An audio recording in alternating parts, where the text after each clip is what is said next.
নমস্কার, আমি রাজর্ষি এবং আপনাদের প্রত্যেককে স্বাগত জানাচ্ছি অজানা সত্যের আরও একটি ভয়ের হরর পডকাস্টে।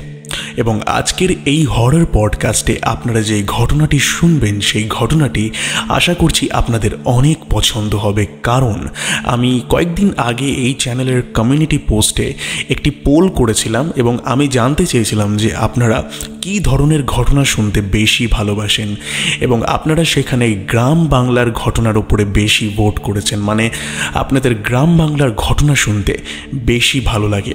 তো আজকের এই এপিসোডে যিনি ঘটনা পাঠিয়েছেন তিনি একটি গ্রাম বাংলার ঘটনা পাঠিয়েছেন এবং আশা করছি এই ঘটনাটা শোনার পর আপনারা সেই পুরনো অজানা সত্যের ফ্লেভারটাকে ফিরে পাবেন। যাই হোক, বেশি কথা বাড়াবো না, আমরা ঘটনার দিকে চলে যাব। তার আগে আপনাদের প্রত্যেককে মনে করিয়ে দিই, আপনাদের জীবনেও যদি কোনো সত্যি ভৌতিক ঘটনা ঘটে থাকে অথবা আপনারা যদি কারোর মুখ থেকে কোনো ভৌতিক ঘটনা শুনে থাকেন, তাহলে আমাকে অজানা সত্য 15@gmail.com এই জিমেল আইডিতে আপনারা আমাকে ঘটনা লিখে পাঠাতে পারেন। এছাড়াও আরও একটা সহজ পদ্ধতি আমি বলে দিচ্ছি, 9332494599 এই নম্বরটিতে আপনারা হোয়াটসঅ্যাপ করে আমাকে ঘটনা লিখে পাঠাতে পারেন। প্রতিটি লিঙ্ক ডেসক্রিপশন বক্সে দেওয়া রয়েছে, আপনাদের যেভাবে সুবিধা আপনারা সেইভাবে আমাকে ঘটনা লিখে পাঠাতে পারেন। আপনাদের ঘটনাও এখানে পড়ে শোনানো হবে।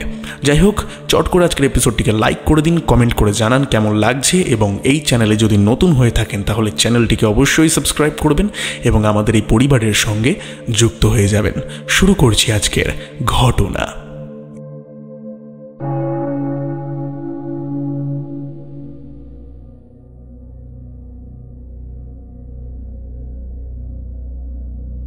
ঘটনা লিখে পাঠিয়েছেন পার্থ চ্যাটার্জি। তিনি যেরকম করে লিখেছেন আমি সেরকম করেই পড়ে শোনাচ্ছি। হ্যালো রাজর্ষিদা, কেমন আছো? আশা করছি অনেক ভালো আছো এবং এই পরিবারের প্রতিটা শ্রোতা বন্ধুরা আশা করছি তোমার মতোই অনেক ভালো আছে। আজ আমি তোমাকে আমার শোনা একটি ঘটনা লিখে পাঠাতে চলেছি। যদি সিলেক্ট হয় তাহলে অবশ্যই তোমার চ্যানেলে পাঠ করে শুনিও, আমি খুবই খুশি হব। আমি এই ঘটনার সত্যতা বিচারে একদমই যাব না, তবে ঘটনাটা আমি যেমনটা শুনেছি তেমনটাই তোমাকে লিখে পাঠাচ্ছি, বাকিটা শ্রোতাদের ওপর নির্ভর করছে। ঘটনাটি যদি ভালো লাগে তাহলে আমাকে জানাতে কিন্তু একদমই ভুলো না। যাই হোক, বেশি কথা না বাড়িয়ে সরাসরি ঘটনার দিকে চলে যাচ্ছি। অনেক বছর আগের ঘটনা। একটি ছোট্ট গ্রাম, নাম তালপুকুর। সেখানে জনবসতি অনেকটাই কম। সেই গ্রামের মধ্যে থাকত একটি 17 বছর বয়সী ছেলে, নাম রহিম। বাবা অনেক ছোটবেলাতেই মারা গেছে। বাড়িতে শুধুমাত্র সে এবং তার মা থাকে। তার বাড়িতে প্রায় 4 থেকে 5টা গরু রয়েছে। গ্রামের লোকজন তার বাড়ি থেকে এসে দুধ নিয়ে যেত এবং তা দিয়েই তাদের সংসার চলত। বাবা না থাকার যে কতটা জ্বালা সেটা রহিম জানত, যার কারণে তার কোনোদিনও পড়াশুনো করার ইচ্ছেটা পূরণ হয়নি। কারণ বাড়িতে 4-5টা গরুর দুধ বেচে সেই ছোট্ট গ্রামের মধ্যে যেইটুকু টাকা লাভ হতো তা দিয়ে পড়াশুনো করলে সংসার চলতো না। সেই কারণে রহিমের আর পড়াশুনো করা হয়ে ওঠেনি। যেহেতু সে পড়াশুনো করতো না, সেই কারণে খুব একটা মানুষজন অর্থাৎ তার বয়সী ছেলে মেয়েরা তার সঙ্গে মিশতে চাইতো না। ছেলেটা বড্ড একা হয়ে পড়ে গেছিল, যার কারণে গ্রামের মানুষজনদের বাড়ি বাড়ি গিয়ে রহিম মাঝে মধ্যে দুধ দিয়ে আসত। তো এমনই একদিন গ্রামের এক বাড়িতে দুধ দিতে গিয়ে সেই বাড়ির পাশের বাড়ির এক মহিলা রহিমকে ডাক দেয় এবং জানায় সামনের মাস থেকে তারাও নাকি তার কাছ থেকে দুধ নেবে। ওই দিন ওই বাড়িতে গিয়ে রহিম ঘরের ভিতরে একটি মেয়েকে দেখতে পায় এবং বুঝতে পারে মেয়েটি সেই মহিলাটিরই মেয়ে। কারণ তাদের মুখের কিছুটা মিল ছিল। মেয়েটাকে প্রথম দেখাতেই রহিমের বড্ড ভালো লেগে যায়। খুব সুন্দর দেখতে সেই মেয়েটা। রহিম রাজি হয় এবং তারপর থেকে রহিম সেই বাড়িতে দুধ দেওয়া শুরু করে। রহিম কোনোদিনও সেই বাড়িতে দুধ দিতে যাওয়া মিস করত না। এমন একটাও দিন ছিল না যেই দিন রহিম কামাই করেছে সেই বাড়িতে যাওয়ার জন্য। রহিম সবসময় অপেক্ষা করত যে মেয়েটা দুধটা নেওয়ার জন্য কবে বাড়ি থেকে বাইরে বেরোবে এবং তার কাছ থেকে দুধ নেবে। তবে মেয়েটা কখনোই ঘর থেকে বেরোতো না। ওর মাই সবসময় বাড়ির বাইরে বেরিয়ে দুধটা নিয়ে ঘরে চলে যেত। তো এরমই একদিন দুধ দিতে গিয়ে সে জানতে পারে যে কাকিমা বাজারে গেছে। তো সেই কারণে মেয়েটা দুধ নেওয়ার জন্য বাইরে আসে একটা হাতে বাটি নিয়ে, এবং রহিম চেষ্টা করে মেয়েটার সাথে কথা বলার। তো একটু কথা বলার চেষ্টা করায় রহিম শুধুমাত্র মেয়েটার নামটুকুই জানতে পারে। মেয়েটার নাম রাবেয়া। কথাবার্তা শুনে রহিম বুঝতে পারল যে মেয়েটা খুবই শান্ত প্রকৃতির এবং বড্ড আস্তে আস্তে কথা বলে।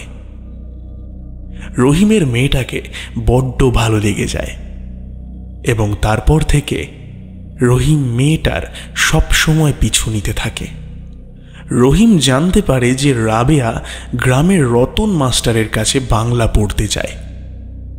রাবেয়াকে সবসময় দেখবার জন্য মাস্টার মশাইয়ের বাড়ির বাইরে রহিম দাঁড়িয়ে থাকত এবং রাবেয়াকে দেখতে পেলে একবার হাই হ্যালো করত। তবে এই জিনিসটা যখন রোজ হতে থাকে তখন রাবেয়া আস্তে আস্তে বুঝতে পারে যে রহিম সবসময় তার পিছু করে। একদিন রাবেয়া তাকে নিজে থেকে ডাকে এবং প্রশ্ন করে যে, রহিম, তুমি কি কিছু বলতে চাও আমাকে? রহিম মনে ভয় নিয়ে তখন জানায় যে, রাবেয়া, তুমি কি আমার বন্ধু হবে? আমার আসলে কোনো বন্ধু নেই। রাবেয়া হাসতে শুরু করে এবং হাসতে হাসতে বলে, আমারও কোনো বন্ধু নেই। তারপর সেই দিন তারা দুজনে প্রথমবার খুবই ভালো করে কথা বলে। সেই দিন বাড়ি ফেরার পর রহিম বড্ড খুশি ছিল যে এইবার সে যাকে চায় তাকে পেয়েছে। এরপর যত দিন যায় তাদের মধ্যে বন্ধুত্ব আরও বাড়তে থাকে এবং সেই বন্ধুত্ব বাড়তে বাড়তে সেটা ভালোবাসায় পরিণত হয়ে যায় এবং তাদের মধ্যে ঘনিষ্ঠতা অনেকটা পরিমাণে বেড়ে যায়। তারা একে অপরকে অনেক ভালোবেসে ফেলে। মাঝে মধ্যেই রাবেয়া যখন পড়া থেকে বাড়ি ফিরত, রহিমের সঙ্গে দেখা করে গল্প করে তারপরই বাড়ি যেত। এমনই একদিন এক সন্ধেবেলায় রাবেয়া রহিমের সঙ্গে বাড়ি ফিরছিল। আসলে রাবেয়া সেই দিন বিকেল বেলায় পড়তে গেছিল।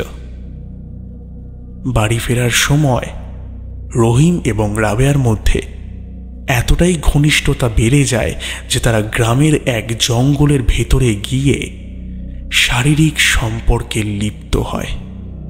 অনেকটা সময় পেরিয়ে যাওয়ার পর তারা দুজনে সেই জঙ্গল থেকে বেরিয়ে আসে এবং ছুটির পর এই সবের কারণে রাবেয়ার বাড়ি ফিরতে অনেকটা দেরি হয়ে যায়। রাবেয়া যখন বাড়ি ফেরে তখন তার মা তাকে অনেক প্রশ্ন করে যে কেন দেরি হয়েছে, কি বৃত্তান্ত।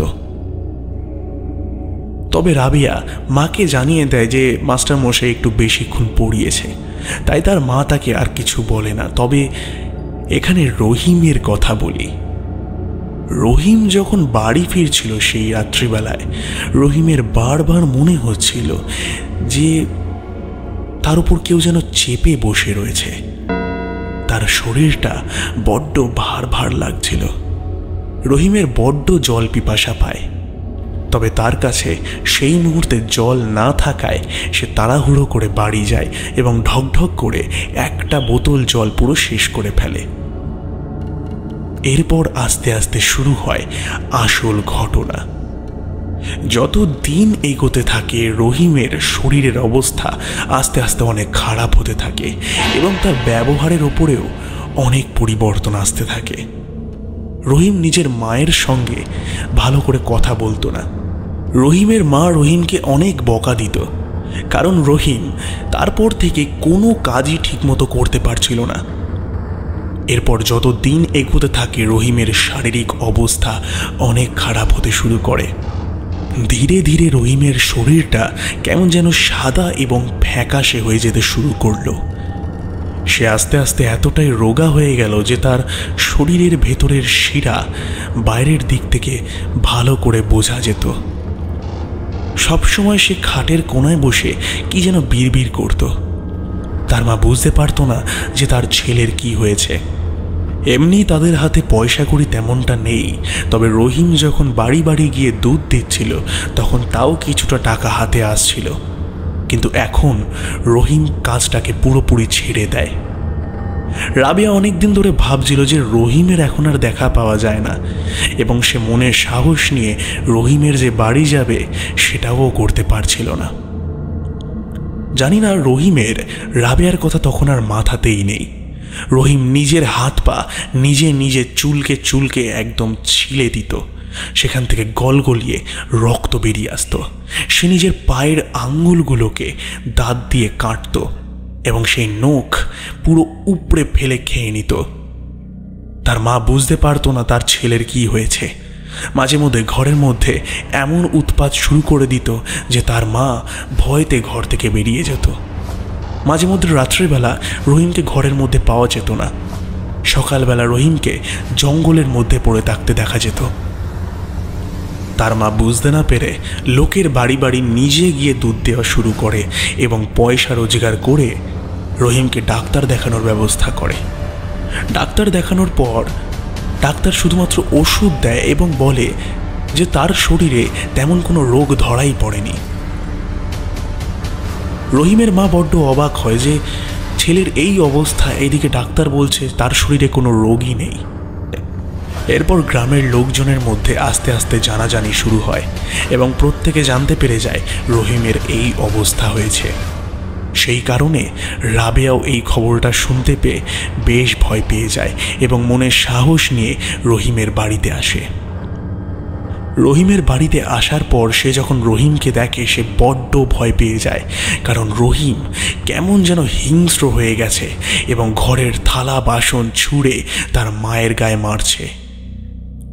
এই দৃশ্য দেখার পর যখন রাবেয়া রহিমকে থামাতে যায় তখন রহিম রাবেয়ার হাতে একটা কামড় বসিয়ে দেয় এবং সেখান দিয়ে গলগলিয়ে রক্ত পড়তে শুরু করে। রাবেয়া যন্ত্রণায় সেখান থেকে দৌড়ে পালিয়ে যায়। এরপর গ্রামের একজন বয়স্ক মহিলা রহিমের এই অবস্থা দেখে পাশের গ্রাম থেকে এক ওঝাকে ডেকে আনে এবং ওঝা রহিমকে এক ধরনের মুদ্রা দেখিয়ে শান্ত করে এবং একটা ঘরের মধ্যে রহিমকে অজ্ঞান করিয়ে শুইয়ে দেয়। তারপর কিছু মন্ত্র উচ্চারণ করে সমস্ত ঘটনা তিনি পুরো গ্রামবাসীদের সামনে আনেন। তিনি বলেন যে এই গ্রামের একটি নির্দিষ্ট জঙ্গলে রহিম এবং রাবেয়া শারীরিক সম্পর্কে লিপ্ত হয়েছিল, যার কারণে কোনো প্রেত সেই দেখে আকৃষ্ট হয়ে রহিমের ওপর ভর করেছে। যখন রহিম বাড়ি ফিরছিল রহিম তাকে কাঁধে করে নিজের বাড়িতে নিয়ে এসেছে। সেই কারণে রহিমের গাটা ভার ভার লাগছিল এবং সে প্রচণ্ড পরিমাণে হাঁপিয়ে যাচ্ছিল এবং আজ এত দিন হয়ে গেছে এবং সেই প্রেত রহিমের শরীরে ভালো মতো বশ করে ফেলেছে। এই কথা শোনার পর গ্রামবাসীরা প্রচণ্ড পরিমাণে ভয় পেয়ে যায়। রহিমের মা ওঝার পা ধরে বলেন, আমার ছেলেটাকে যেভাবে হোক সুস্থ করে দিন। এরপর ওঝা কিছু মন্ত্র উচ্চারণ করে তেল পড়া জল পড়া দেওয়ার পর রহিমের বাঁ হাতে একটা তাবিজ বেঁধে দেন এবং বলেন আগামী 1 মাস এই তাবিজটাকে খোলা যাবে না এবং রহিম এই 1 মাসের মধ্যে কিন্তু নিজের অত্যাচার আরও বাড়াবে, তো সেইটার জন্য তোমরা তৈরি থেকো। তো সেই 1 মাস রহিমের অত্যাচার আস্তে আস্তে বাড়তে থাকে। মাঝে মধ্যেই রাত্রিবেলা হঠাৎ করে রহিম চিৎকার করে উঠত এবং নিজের মায়ের উপরে প্রচুর অত্যাচার করত। মাঝে মধ্যেই ঘর থেকে পালিয়ে কোথায় যেন চলে যেত এবং 2-3 দিন ধরে রহিম নিখোঁজ থাকতো, কিন্তু আবার সে ফিরে আসতো। 1 মাস কেটে যাওয়ার পর রহিম আস্তে আস্তে সুস্থ হতে শুরু করে এবং তার ধুম জ্বর ছিল সেই সময়টায়। তবে ওঝা আরেকবার বাড়িতে এসে জানিয়েছিলেন যে রহিম এখন সুস্থ হয়ে গেছে, তবে সেই প্রেতের নজর এখনও রহিমের ওপর আছে, তাই সেই মাদুলিটাকে কখনো খোলা যাবে না। এরপর রহিম আস্তে আস্তে সুস্থ হয়ে যায়। তো দাদা, এই ছিল ঘটনা। আশা করছি এই ঘটনা তোমার এবং অজানা সত্যের প্রতিটা শ্রোতা বন্ধুদের অনেক ভালো লেগেছে। ভালো লাগলে অবশ্যই তোমরা প্রত্যেকে কমেন্ট করে জানিও, আমি খুবই খুশি হব।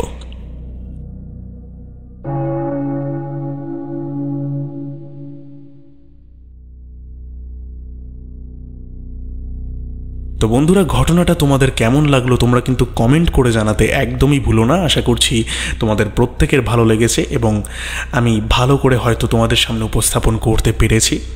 তো যাই হোক, এবার আমরা চলে যাব আজকের এপিসোডের শাউট আউট পর্বে। তো কমেন্ট করেছেন বিশ্বজিৎ দাস, কমেন্ট করেছেন সৃজিতা ব্যানার্জি, আমাদের সঙ্গে রয়েছেন সর্বাণী পাল, কমেন্ট করেছেন স্বপ্না বজাল, প্রিয়াঙ্কা দাস, কমেন্ট করেছেন জিনিয়া সিং, আমাদের সঙ্গে রয়েছেন জবা দেবী, কমেন্ট করেছেন আদি বামিন, আমাদের সঙ্গে রয়েছেন পিয়ালি চ্যাটার্জি, কমেন্ট করেছেন সবিতা পাল, কমেন্ট করেছেন এমডি মনজুর, আমাদের সঙ্গে রয়েছেন সাকিল, কমেন্ট করেছেন গীতা গোস্বাম, অমিতা ঠাকুর, কমেন্ট করেছেন তানিয়া মল্লিক, জয় বাবা লোকনাথ, কমেন্ট করেছেন বি দাস FF, কমেন্ট করেছেন by the way it's Surajit, আমাদের সঙ্গে রয়েছেন অনুভব, কমেন্ট করেছেন সবিতা পাল, আমাদের সঙ্গে রয়েছেন ট্রি লাভার।